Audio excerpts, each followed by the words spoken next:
आज का प्रातः क्लास है 23 अप्रैल 1962।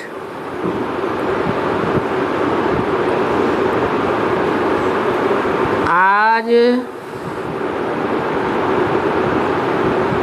टैप में मुरली भरनी थी,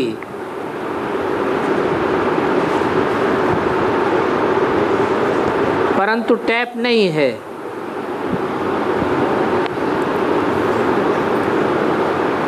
जहाँ टैप भेजा जाता है उनको ये ख्याल नहीं रहता है कि वापस भी भेजें, क्योंकि इस टैप से बहुतों का कल्याण होना है।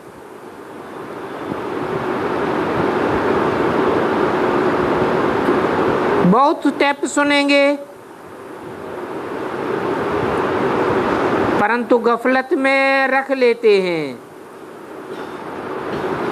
या कहेंगे कि इतना ख्याल नहीं रहता है।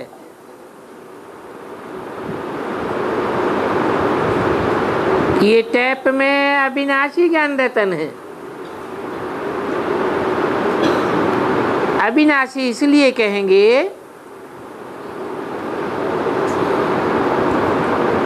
कि 100% सच्चाई है। ब्रह्मा के मुख से निकले भगवान के डायरेक्ट महावाक्य है।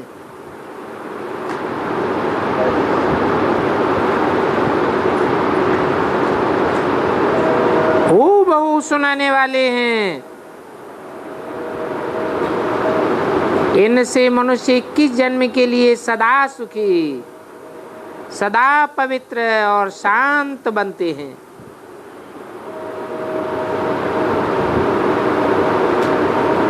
मनुष्य शांति और सुख ही चाहते हैं।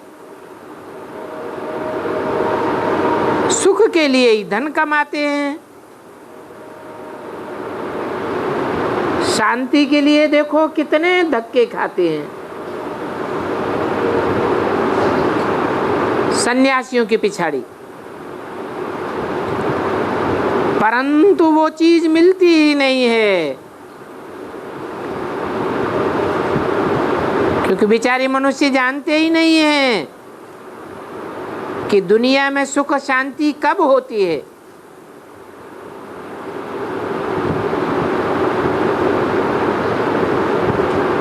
अभी तुमको तो मालूम होता है,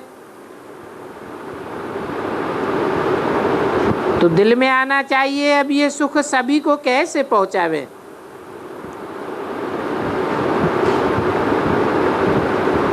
हम तो साहूकार बनते जाते हैं नंबरवार पुरुषार्थ अनुसार।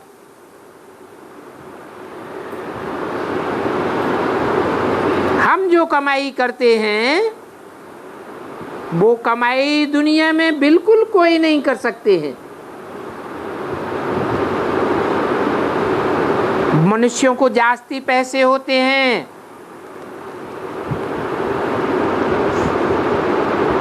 तो उन पत्तों पर नाचते हैं।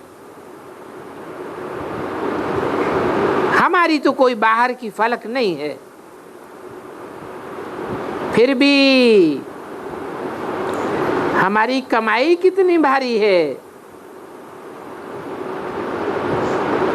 बाहर से देखने में फलक कुछ भी नहीं आती।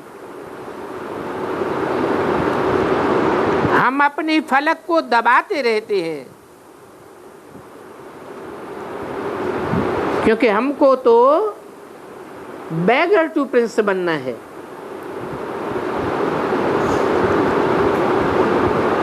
तो कितना साधारण रीति बातचीत करते हैं। सर्विस करने का भी दिल में बहुत उमंग रहता है। ये भी जानते हैं कि कल पहले ही बाप से आकर के बरसा लेंगे। जिनकी तकदीर होगी वो ही तदबीर करने के लिए आवेंगे।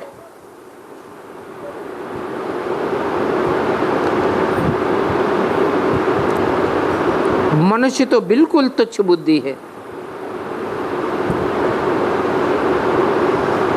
इतने तुच्छ बुद्धि हैं तो माया ने एकदम बंदर बनाई दिया।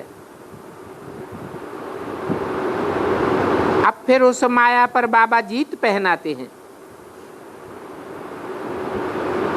बाकी तो और कोई बात नहीं है। मनुष्य बिल्कुल उल्लू बन गए हैं, तो युक्तियां रचनी चाहिए कि कैसे उल्लू से सीधे बने। सतयुग में देवी देवताएं बहुत मीठे थे। उन मीठे देवी देवताओं की कितनी महिमा गाई जाती है। मनुष्य तो इन बातों को नहीं जानते हैं। उन मनुष्यों से पूछो, भारत में 100% सुख कब था?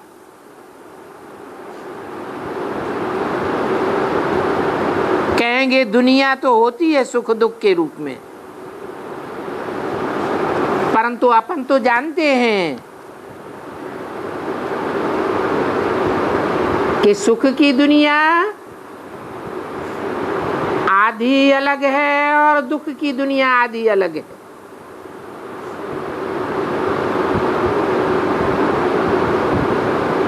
यहाँ दिलवाड़ा मंदिर में देखो कौन विराजमान है? भगवान कौन है?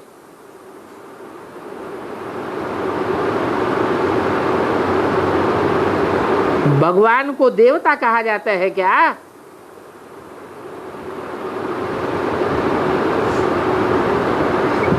क्या ये श्री लक्ष्मी नारायण अम्बा है? लक्ष्मी अम्बा कहेंगे? वो तो अम्बा नहीं हो सकती।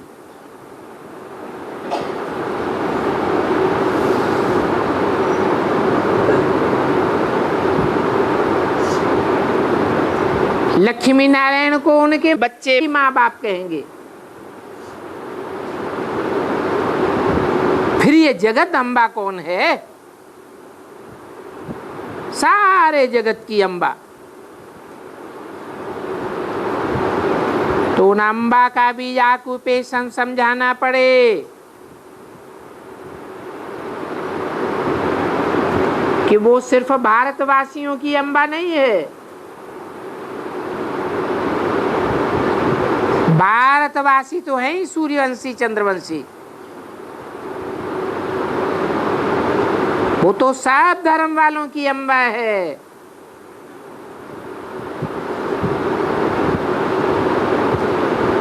ये बताना पड़े।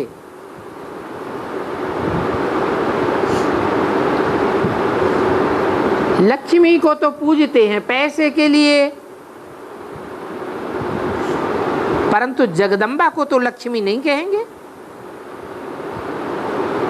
न लक्ष्मी को जगदम्बा कहेंगे।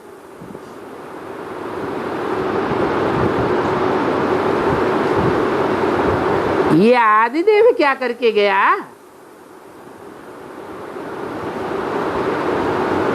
उन आदिदेव को प्रजा का पति ब्रह्मा क्यों कहा जाता है?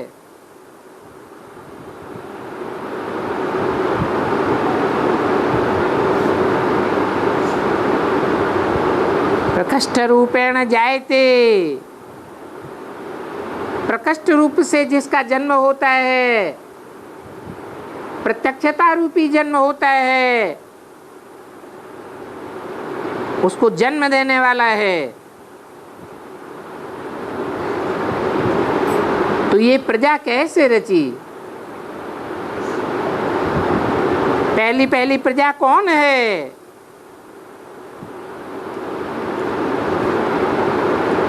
ये सब बातें तुम बच्चे जानते हो। वो मनुष्य तो बिल्कुल नहीं जानते।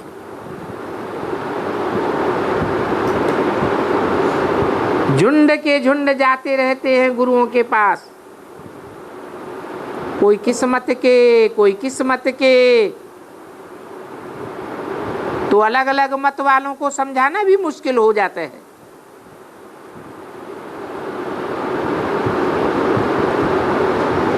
कोई ने कहा कल आनंदपुर में से 25 लोगों की पार्टी आई थी जिसमें मेल फीमेल दोनों थे।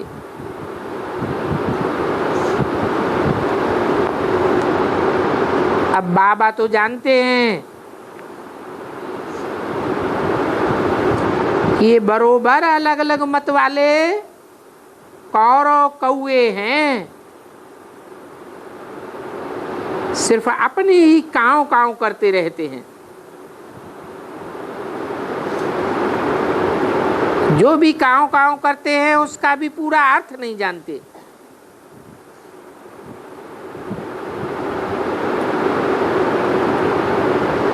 यहां तो तुम हो ज्ञान की बुलबुलें, तुम्हारा सारा दिन विचार सागर मंथन चलता रहता है। तो अम्बा जी के मंदिर पर भी जाकर के भाषण करना चाहिए। जगदम्बा है बड़ी,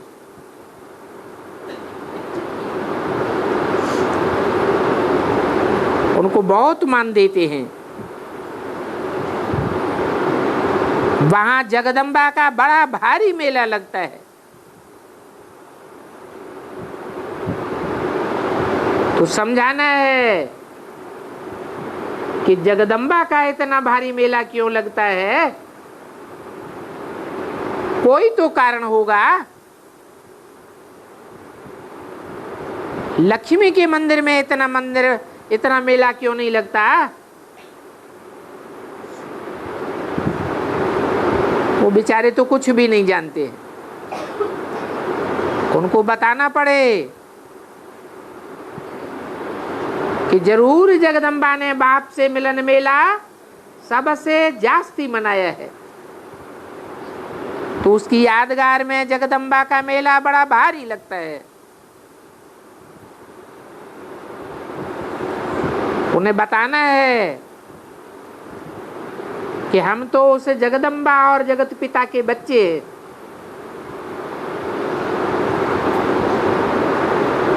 हम उनके 84 जन्मों को जानते हैं।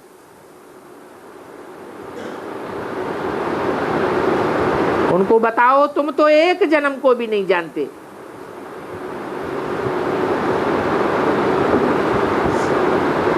हमारी दिल होती है हम वहां जाए सर्विस करें,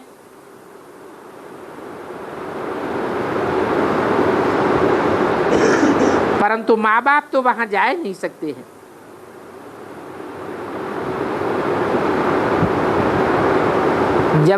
जगदम्बा के मंदिर पर जाए सर्विस करना ये बच्चों का काम है।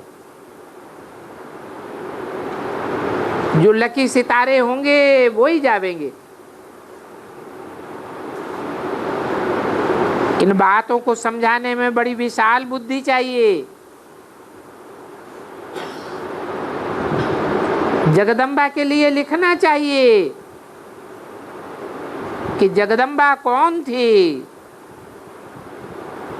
नाम ही है जगदम्बा, अर्थात सारे जगत की अम्बा। एक है भारत माता, अर्थात भारतवासियों की माता, और ये है जगदम्बा। वो जगदम्बा कब आई?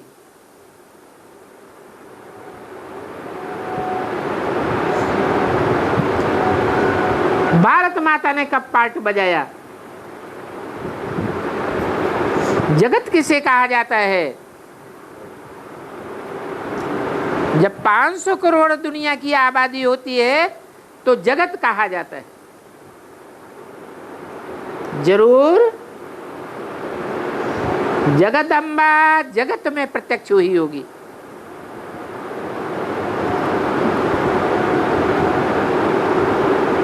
जगदम्बा ने कितने जन्म लिए और कौन कौन से जन्म लिए? अभी संगम युग में वो जगदम्बा तपस्या कर रही है। उस तपस्या के बल पर उसने भविष्य में कैसा पद पाया वो भी समझाना है। दिलवाला मंदिर का भी लिख रहे हैं। यहाँ दिलवाला मंदिर में तो बहुत आते हैं, इसलिए दिलवाला के ऊपर बाबा किताब बनवा रहे हैं। दिन प्रतिदिन नई नई पॉइंट्स पढ़ती जाती है। उस गीता में तो सिर्फ 18 अध्याय ही चलते हैं, और उस गीता में चेंज कुछ भी नहीं कर सकते।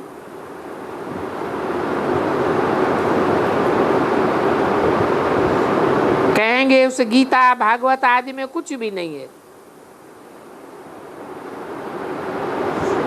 और भगवान के चरित्र की तो वहां बात ही नहीं है।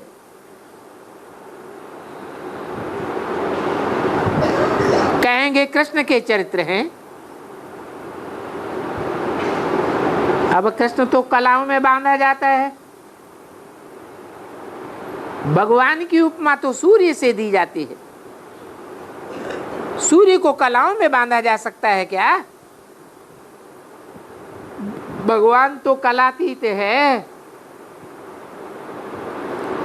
भगवान के लिए कहा जाता है कल्पांतकारी, सारे कल्प का अंत करने वाला।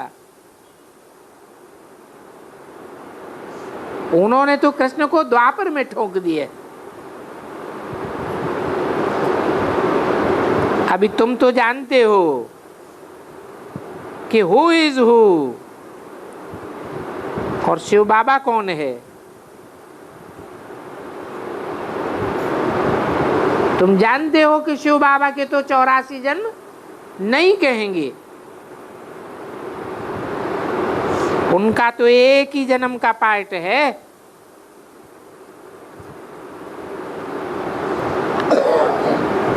फिर वो भक्ति मार्ग में कैसे सेवा करते हैं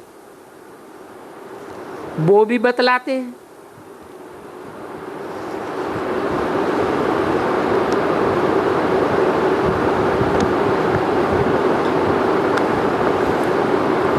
ज्ञान लेकर फिर कहाँ जाकर के रहते हैं। तो हमारे अंदर तो ज्ञान का सारा बक्खर भरा हुआ है। जब बक्खर भर जाता है तो फिर डिलीवरी करने जाते हैं ना। तो हमको भी अब जाना है। जो होशियार बच्चे हैं उनको बाबा चैलेंज करते हैं, कहते हैं कि होशियार हो तो ढेर की ढेर सर्विस करके आओ। थोड़ी थोड़ी सर्विस में क्या रखा है। सेवा की बहुत फलक चाहिए। मंदिरों में जाकर के एक एक देवी देवता का ऑक्यूपेशन सिद्ध करके बतलाना है। और ये ऑक्यूपेशन तो बच्चे ही जानते हैं।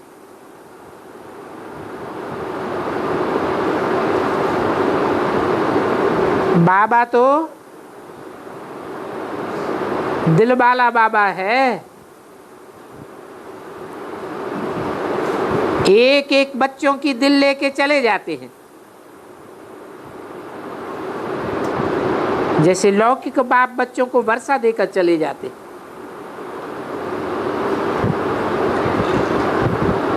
वो लौकिक बाप तो पुनर्जन्म लेते हैं। हमारा बाबा पुनर्जन्म तो नहीं लेता है। हमारा बाबा हमको वर्षा दे करके फिर कहाँ चला जाता है।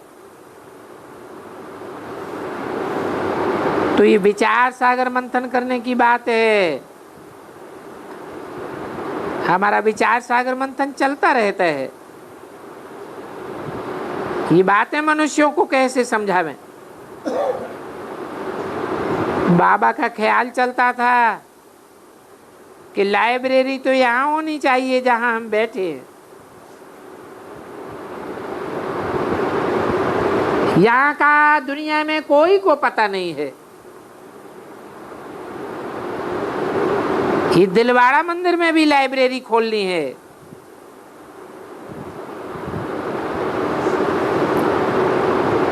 खर्चे की तो कोई परवाह नहीं है। शिव बाबा कोई कम थोड़े ही है। मनुष्य बेचारे तो बहुत दुखी हैं, तो दुखियों को रास्ता बताना है।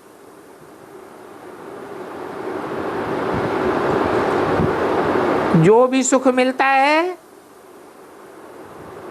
तो ये दुनियावी सुख नाक से पकड़ करके लोगों को दुब्बन में डाल देता है। क्या बन पड़ते हैं और क्या क्या बैठ बतलाते रहते हैं।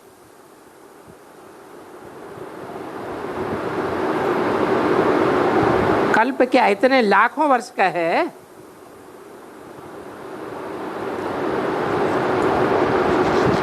हमारे पास तो ज्ञान के कितने अच्छे अच्छे पॉइंट्स हैं।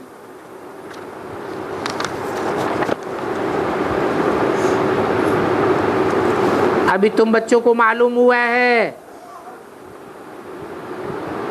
कि हमने यहाँ दुकान लिया हुआ है। 23/4/62 की वाणी का 3रा पेज। तो बाबा ने कहा है वहां दुकान में लाइब्रेरी खोलो और दिलवाला में भी लाइब्रेरी खोलो, और तीसरी भी एकांत की जगह पर खोलो। आबू में तो 3-4 लाइब्रेरियां लगा दो। दिल्ली में तो देखो दुकानों की कितनी बड़ी स्टॉल्स लगी हुई हैं। तो तुम्हारी भी वहां 2-4 दुकानें चाहिए। खर्चा होता है तो कोई हर्जा नहीं।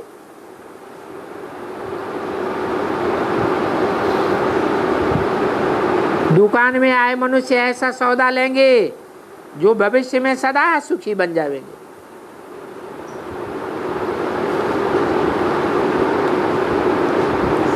यह विनाशी रत्नों की ज्ञान हट्टी है, जिससे मनुष्य आए भविष्य के लिए इतनी ऊंची कमाई करेंगे जो उनके पुत्र पोत्र और तरपोत्र चलते रहेंगे, परंतु इस जन्म में नहीं, अगले कल्प में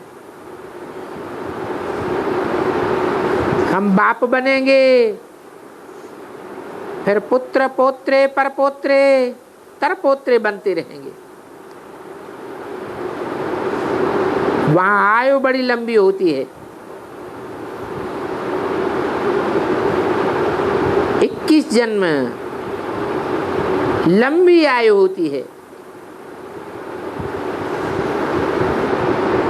जन्म बाई जन्म वहां हम मिल्कियत को खाते रहेंगे। कितनी बड़ी भारी मिल्कियत है।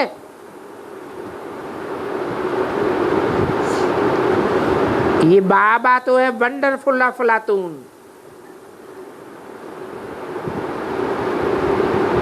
तो बच्चों को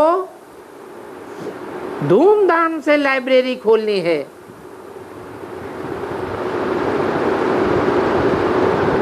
वहां चित्रों बोर्ड आज से खूब सजावट करो। जो मनुष्य समझे ये तो बड़ी वंडरफुल चीज है। यहाँ स्वर्ग में जाने के लिए पूरा खजाना मिलता है।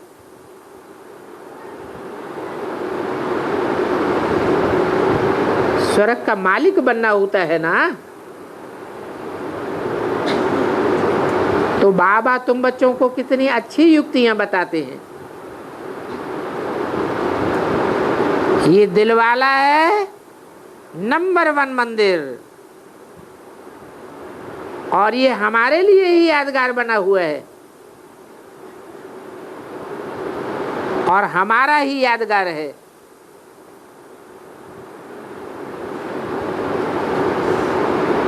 जहाँ प्रैक्टिकल कुछ होता है वहाँ यादगार जरूर बनती है। तुमने यहाँ प्रैक्टिकल में तपस्या की है तो यादगार भी बनती है। तो बोलो, हम उन दिलवाला मंदिर की मूर्तियों का पूरा ऑक्यूपेशन बता सकते हैं। उन मूर्तियों में ऊंचे से ऊंचे है शिव बाबा, और जो ऊंचे से ऊंचा है उसी को क्रिएटर कहेंगे। वो क्रिएटर एक है, बाकी सब है क्रिएशन। उस एक की पढ़ाई से ही कोई तो सूर्यवंशी बन जाते हैं, और कोई कम पढ़ते हैं तो चंद्रवंशी बन जाते हैं। कोई गरीब बनते हैं, कोई साहूकार बनते हैं। बनने वाले नंबरवार तो होते ही हैं। जितनी पढ़ाई पढ़ते हैं उतना बनते हैं। तो अभी जैसे हमको ज्ञान है दूसरों को भी देना है, आप समान जरूर बनाना है। इस नॉलेज में समझाने वाला बहुत अच्छा चाहिए। दुकान में सब चित्र आदि रख देंगे,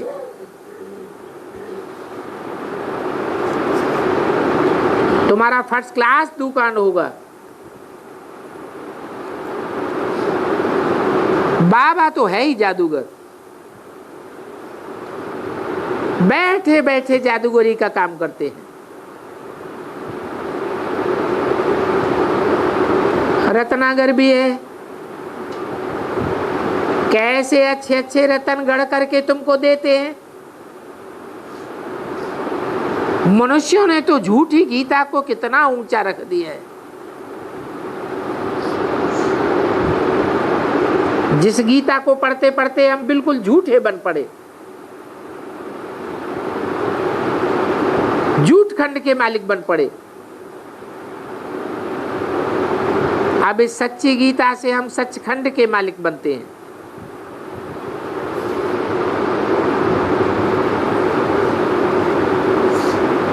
झूठी गीता में गीता का भगवान कृष्ण को डाल दिया है। अभी तुम सच्ची गीता में शिव बाबा को गीता का भगवान साबित करो। इस बात को समझाने के लिए बुद्धि में कितनी मगरूरी चाहिए।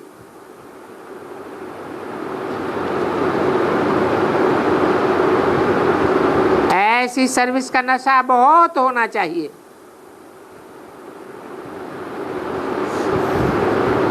सबसे अच्छा ये धर्म का काम है।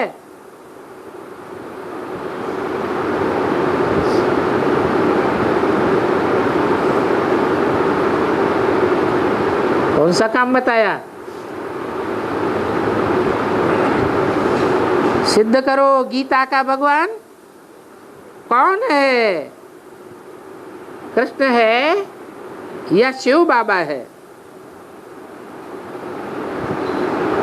यथा राजा धर्मात्मा तथा प्रजा। सतयुग में थे ही धर्मात्मा राजा रानी, यहाँ तो सभी पापात्माएं हैं। तो वहां लाइब्रेरी में बैठ करके सर्विस करनी चाहिए। यहाँ से समझ करके फिर वहां जाए करके समझाना है।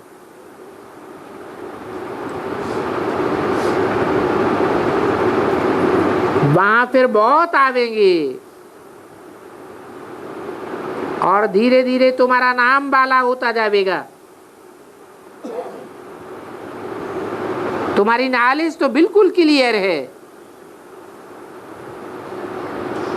परंतु जब तुम दुकान निकालो तब तो नाम निकले, तब तो लोगों को मालूम पड़े। तो यहां शुरू करना है। बाबा कहते हैं जैसे कर्म तुम करेंगे तुमको देख करके और भी करने लग पड़ेंगे। उन चित्रों की तो फर्स्ट क्लास सजावट है। भक्ति मार्ग में भी गीता मंदिरों में चित्रों की सजावट होती है ना।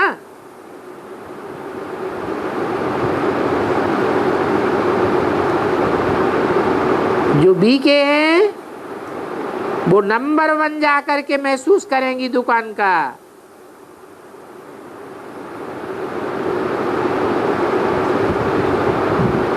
और मुहूर्त भी करेंगे।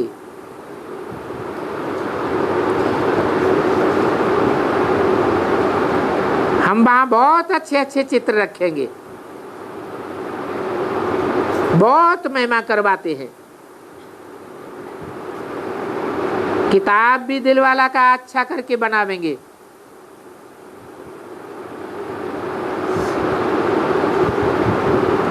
बाबा ने कहा तुम समझते हो दुकान लेते हैं धंधा दोरी करेंगे, परंतु नहीं, हमारा तो ये है फर्स्ट क्लास धंधा। तो लाइब्रेरी ऐसी जगह होनी चाहिए जो बाग बगीचा भी हो और वहां आकर के मनुष्य समझें। अंबाजी पर भी बहुत लोग आते ही रहते हैं।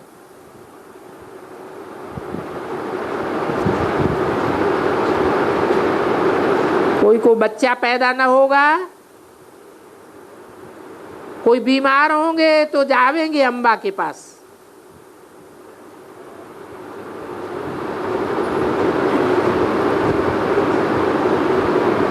माँ सफा देती है सदैव के लिए, अमर भाव।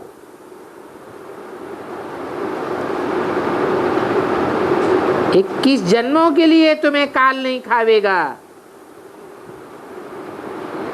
एक शरीर पुराना छोड़ दूसरा शरीर लेते रहेंगे, परंतु खुशी से लेंगे। जो नई चीज होती है वो हमेशा सभी पसंद करते, इसलिए कहा जाता है हम काल पर भी जीत पाते हैं। हम लिख भी सकते हैं अकाल मृत्यु कब न हो, ऐसी शिक्षा यहाँ मिलती है।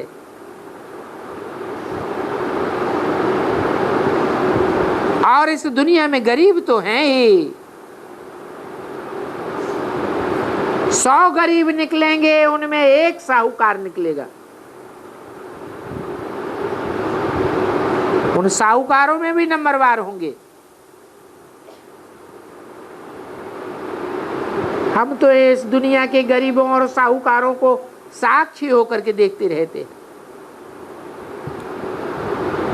तो सर्विस का किसको कितना शौक है, ये विचार सागर मंथन करके सर्विस को आगे बढ़ाना है।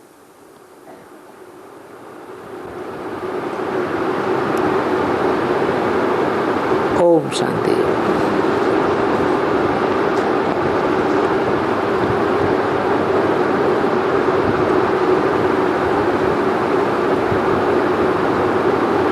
तेईस 4/62 की वाणी के बचे हुए पॉइंट्स हैं। जमीन खोदते हैं तो जितना डीप जावेंगे तो पानी ही पानी निकलेगा।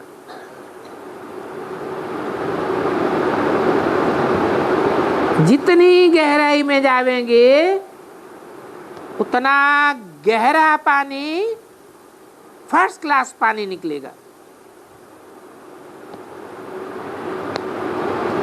तो ये भी ज्ञान जल है। जितना ज्ञान जल की गहराई में जावेंगे तो गहराई में जाने से स्वच्छ ज्ञान जल निकलेगा।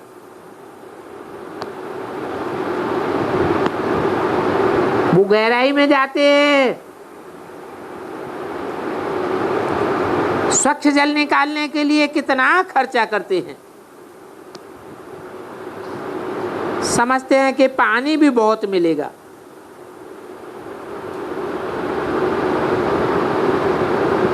आगे तो घी की नदियां बहती थी, अभी तो देखो दुनिया में पानी के लिए भी पैसा देना पड़ता है।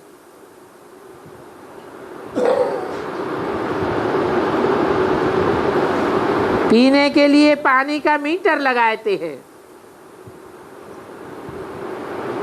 बाबा कहते हैं मैं धोबी हूं, कोई खर्चे की परवाह नहीं है।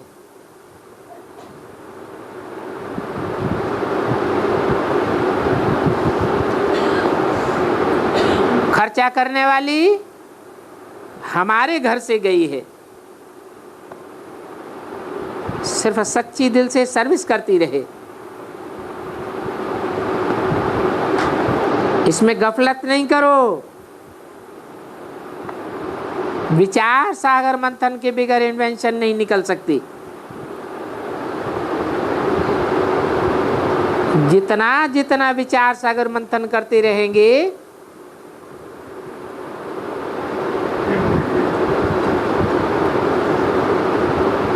नई नई इन्वेंशन निकलती रहेगी। कोई भी पॉइंट्स को लेकर के अच्छी रीति विस्तार में जाना चाहिए। बाबा कहते हैं विचार सागर मंथन करके सर्विस में लगते जाओ, थोड़ी बात में थक मत जाओ। अच्छा, आज मकान का फाउंडेशन डालना है,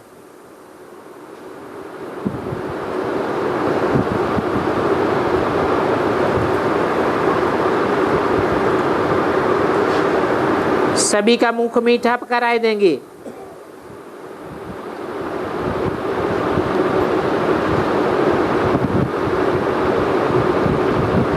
मकान का फाउंडेशन माँ बाबा ने अपने होली हस्तों से डाला है।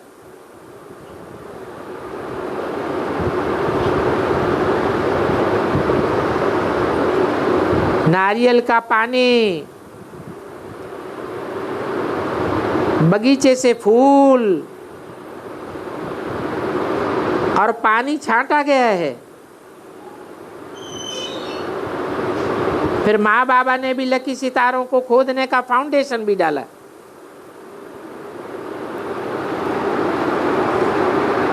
फिर देखो मजदूरों सहित सभी का मुंह कैसे मीठा कराया।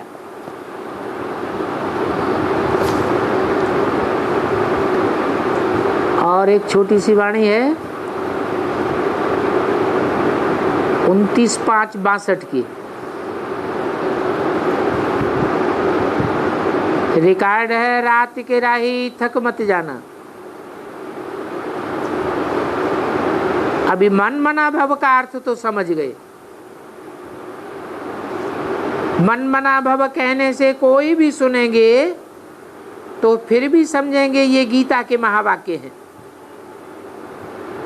अगर कहेंगे शिव बाबा कहते हैं मुझे परमपिता परमात्मा को याद करो, तो समझेंगे शायद ये अपने लिए कहते हैं, पता नहीं ये शिव कौन है,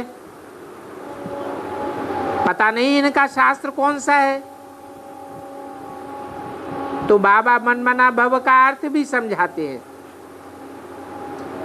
मुझे अपने परमपिता परमात्मा को याद करो और फिर मध्याजी भव, अर्थात तन मन धन मेरे में अर्पण करो, याजी करो मन, यजन करो, स्वाहा करो। लक्ष्य दिया हुआ है चतुर्भुज विष्णुपुरु को याद करो। तो बाप बच्चों को समझाते हैं, ये तो जानते हो अभी देवी देवता धर्म की स्थापना हो रही है, अभी हैं अनेक धर्म और सभी धर्म मिलकर के एक नहीं हो सकते हैं। सभी आत्माएं भी मिलकर के एक नहीं हो सकती है। ऐसे नहीं कि सभी आत्माएं मिलकर के एक परमात्मा हो जाएंगी। हर एक आत्मा को अपना अपना पार्ट अलग अलग मिला हुआ है। हर एक आत्मा अपने अपने ड्रामा के पार्ट अनुसार शक्तिवान भी है। और जरूर जो देवी देवता सनातन धर्म वाली आत्मा होगी वो शक्तिवान होनी चाहिए। मुसलमान भी कहते हैं अल्लाह अव्वल दीन। अल्लाह ने आकर के अव्वल नंबर दीन अर्थात धर्म की स्थापना की। उनका पार्ट ही 84 जन्मों का है। कोई कोई कोई तो बहुत थोड़ा पार्ट मिला हुआ है। और देखो कितनी आत्माएं हैं और सभी आत्माएं यहां ही हैं।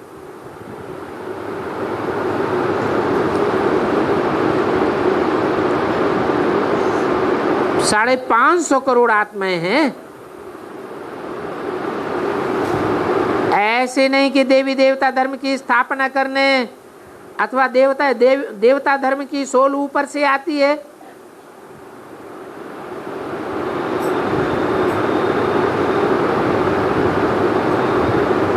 नहीं, जो पक्के देवी देवता सनातन धर्म के हैं वो तो यहां ही हैं। और धर्मों की जब स्थापना होती है तो वो आत्माएं ऊपर से आती है।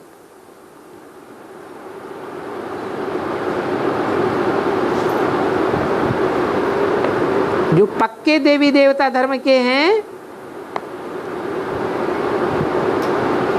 वो तो शरीर सहित यहां ही रहते हैं।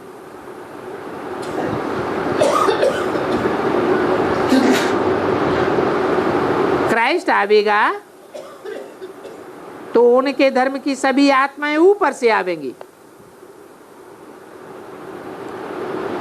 क्राइस्ट के पिछाड़ी उन्हों को भी आना पड़े। परंतु जो देवी देवता धर्म वाले पक्के हैं वो तो यहां ही है। जो भी धर्म स्थापन करने वाले हैं उनकी आत्माएं ऊपर से आती है। और हम जो धर्म स्थापन करते हैं उनकी आत्माएं ऊपर से नहीं आती हैं। ये तो जानते हैं देवताओं की पूजा तो बहुत करते हैं। उनमें भी कोई हमारे धर्म के पहले वाले हैं, कोई बाद वाले हैं, क्योंकि पीछे आने वाले हैं।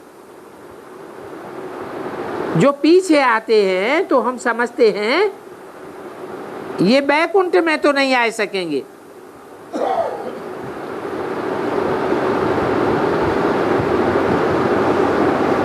कोई तो स्वयं स्वर्ग में आते हैं।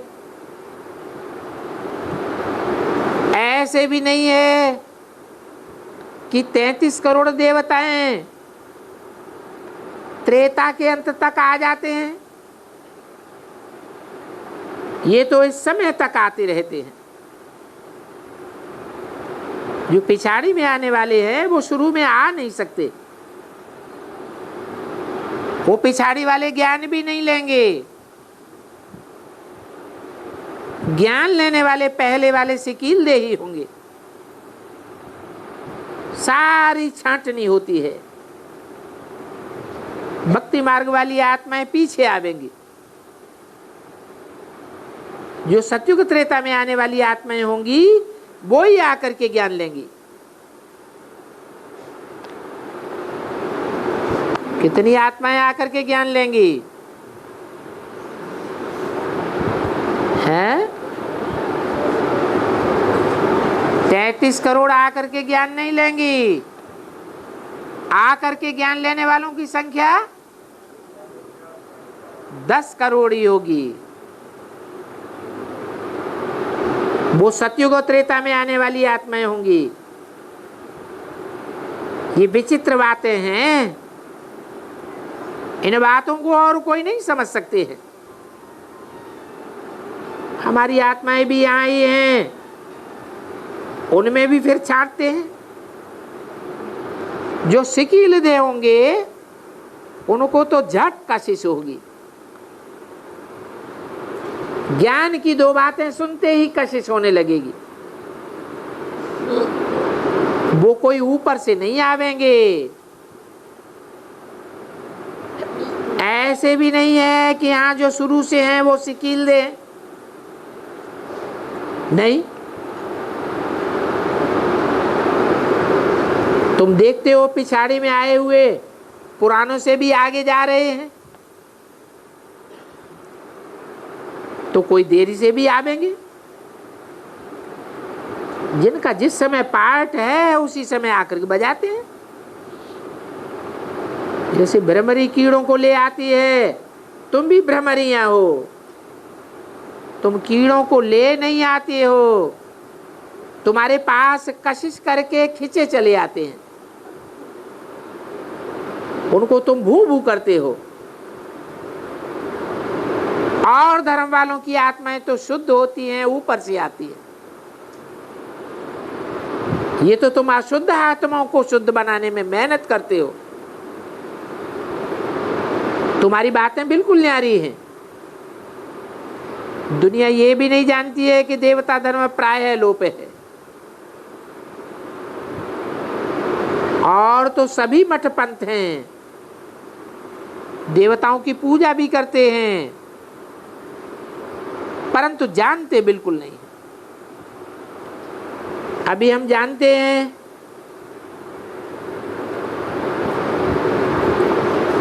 यहां कल पहले वाले मुसाफिर वो ही आवेंगे। कुछ आत्माएं आती हैं, विघ्न पड़ते हैं, क्योंकि यहां तो पवित्र बनना पड़ता है, और धर्म वालों को पवित्र बनने की मेहनत थोड़ी ही करनी पड़ती है।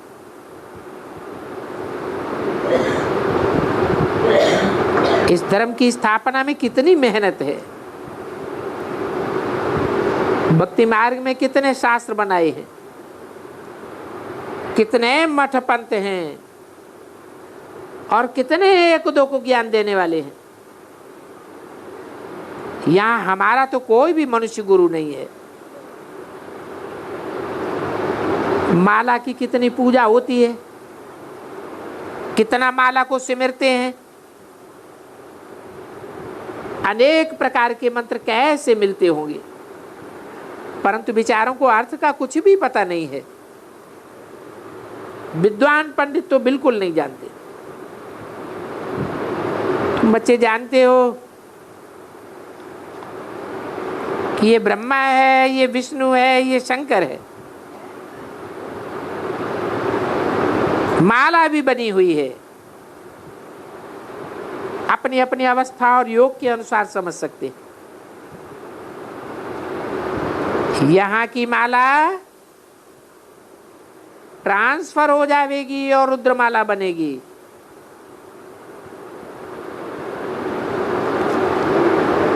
कहाँ की बात बताई है? यहाँ की माने कहाँ की? 62 की वाणी है। 62 में जो आत्मा है 62 तक ज्ञान में चलती रही, उनमें से बहुत से ऐसे निकलते हैं जो शरीर छोड़ करके जाए रुद्रमाला में पिरोए जाएंगे, ट्रांसफर हो जाते हैं।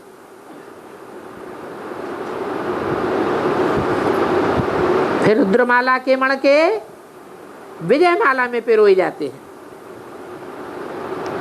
तो माला के भी सिजरे होते हैं ना, जो हर एक नया मत मिलता है, निकलता है, उसका सिजरा बनता है।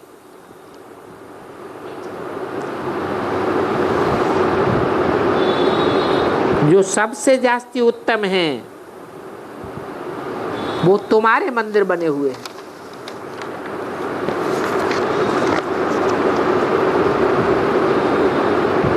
तुम्हारी यादगार भी है कन्याकुमारी, बातें थोड़ी थोड़ी ठीक जरूर है। इनको कहा जाता है आटे में लून। 29/5/62 की वाणी का दूसरा पेज। तुम जानते हो अदर कुमारी जरूर कभी आई थी, 5000 वर्ष पहले आई थी।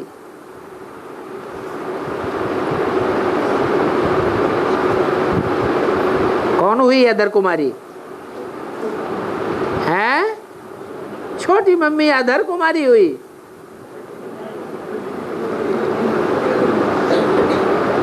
अदर में लटक जाती है। अर्ध कुमारी है, आधी है। 5000 वर्ष पहले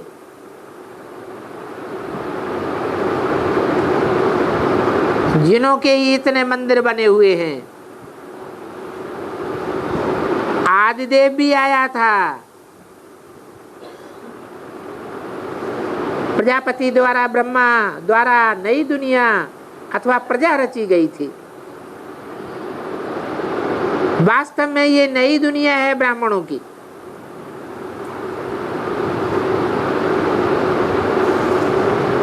और यहाँ की एक एक बात सबसे न्यारी है,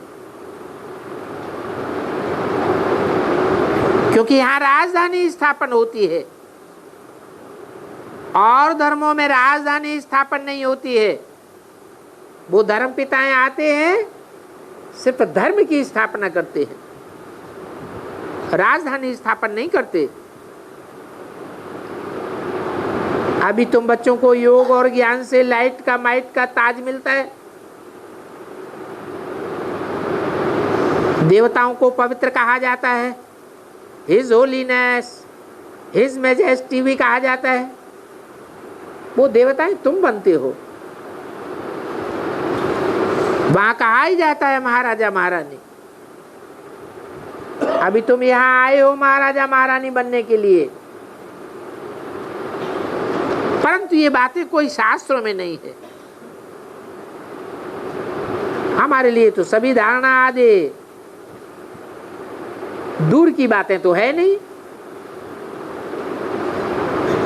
परंतु इन बातों को चारों ओर फेंकना पड़ता है। ऐसे मत समझो कि हम इन बातों को भूल सकते हैं। अभी अपन जानते हैं हमारे लिए नई राजधानी बन रही है।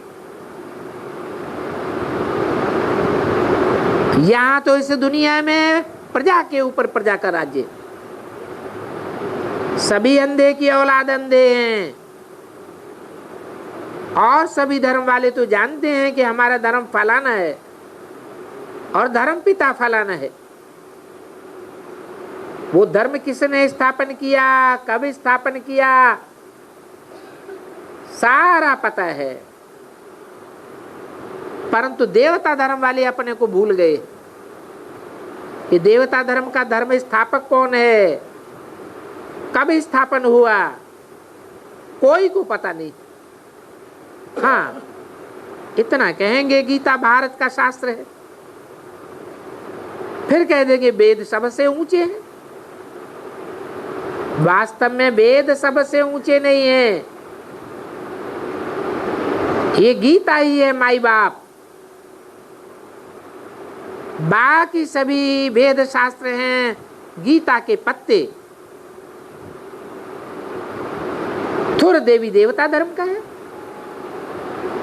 अगर कोई अपने धर्म का नहीं होगा तो उनके साथ कितना भी माथा मारो वो निकलेंगे नहीं, समझेंगे नहीं और मानेंगे भी नहीं। कहेंगे हम तो फलाने को ही मानते हैं।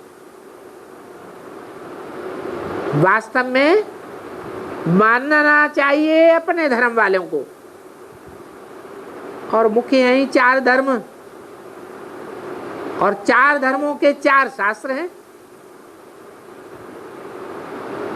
देवता, इस्लामी, बौद्धी और क्रिश्चियन। कहते हैं ना कि धरती 4 टांगों पर खड़ी रहती है। परंतु अभी एक टांग टूट गई है, परंतु इस बात का कोई अर्थ नहीं समझते हैं कि देवी देवता सनातन धर्म प्रायः लोप हो गया है। आगे तो हम भी तोते मुआफिक सुनते थे। ये बात ठीक है कि 4 धर्म हैं, पहले पहले डीटीज्म, फिर इस्लामिज्म। क्षत्रियज्म नहीं कहा जाता है, कहेंगे ब्राह्मण, क्षत्रिय, देवता, ये तीनों ही धर्म एक ही बाबा स्थापन करते हैं। ब्राह्मण यहाँ हैं जो फिर ट्रांसफर होते हैं देवता धर्म में। पुरानी आत्मा को हम ट्रांसफर करते हैं, शूद्र से ब्राह्मण और ब्राह्मण से शूद्र हम ही बनते हैं। ब्राह्मण से फिर देवता धर्म में आना है। कि कितनी अच्छी अच्छी पॉइंट्स हैं जो धारण करना बहुत मेहनत का काम है। तो ये कीड़े का मिसाल यहाँ का है, मनुष्य से देवता बन जाते हैं, ब्राह्मण से फिर देवता बनते हैं ना। तो हमारे धर्म में कितनी डिफिकल्टी है। ऐसे ऐसे महीन पॉइंट्स और कोई भी नहीं धारण कर सकते हैं। कोई भी धर्म वालों में वो धारणा हो ही नहीं सकती। जो सर्विस में लगे रहते हैं उनके पास धारणा रहती है, दान नहीं करते हैं, गोया समझाते नहीं है। जो बेसमझ होते हैं उनके पास धारणा ही नहीं होती है। तो समझानी तो बहुत सहज है, परंतु मनुष्य से देवता बनना पड़ता है। देवताएं सतयुग में होते हैं और कलयुग को बदल करके सतयुग होना है। सतयुग में बाबा ही आकर के, सतयुग में बाबा ही काम करे, सतयुग की स्थापना बाबा ही करेगा। सतयुग को कहा जाता है स्वर्गपुरी। फिर उसमें खाद पड़ती आई है। पहले पहले स्वर्ग में खाद पड़ी चांदी की, फिर द्वापर में खाद पड़ती है तांबे की, फिर कलयुग में लोहे की खाद पड़ी है। अभी सोने को अच्छी तरह जलावें तब वो शुद्ध बनेगा।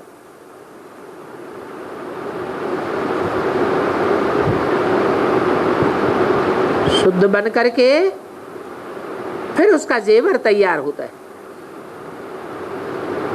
ये तुम्हारी बहुत जन्मों की पुरानी खाल है। इस पुरानी खाल को तो छोड़ना है। वहां ऐसे नहीं कहेंगे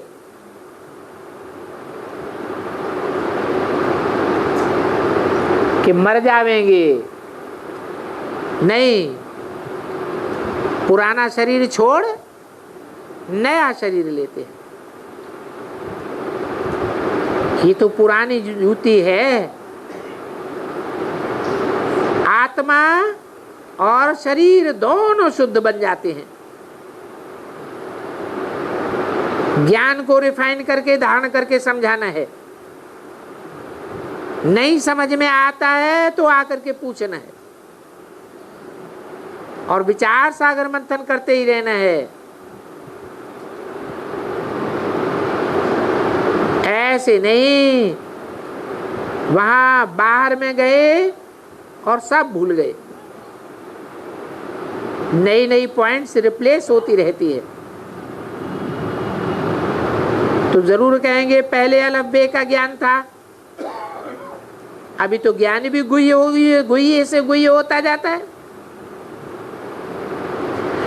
गीता में भी लिखा है गुह्यात गुह्यतरम ज्ञानम,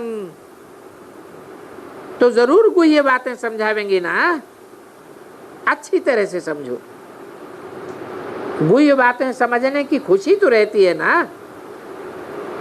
बाबा आकर के नए बैकुंठ की स्थापना करते हैं, ऐसे नहीं कि वहां कोई एक का उद्धार हो जाएगा, नहीं। अभी जो कोई करेंगे सो पावेंगे। शास्त्रों में तो बहुत फालतू बातें पढ़ पढ़ करके नीचे गिर पड़े हैं। समझते हम सन्यासियों का पूछ पकड़ लेंगे, बाबा जावेंगे परम धाम, हम भी परम धाम जावेंगे पीछे पीछे। अच्छा, ओम शांति।